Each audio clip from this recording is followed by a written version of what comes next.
From Al Jazeera, dozens of activists calling for the ouster of Ali Abdullah Saleh, Yemen's president, have clashed with government supporters in Sanaa, the country's capital.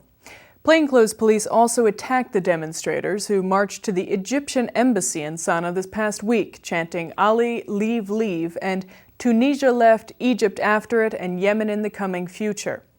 The chants were referring to the ouster of Zayn al-Abidin Ben Ali in Tunisia early this month and to continuing demonstrations against Hosni Mubarak, the president of Egypt. No casualties have been reported in the Yemen clashes.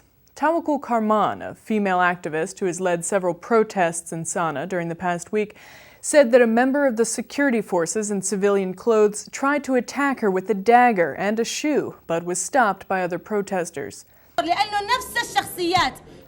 The same people that surrounded us today, they are the same people that surrounded our protests on Wednesday and tried to hit some of the protesters. The only guarantee, they will not terrify us and they will not scare us.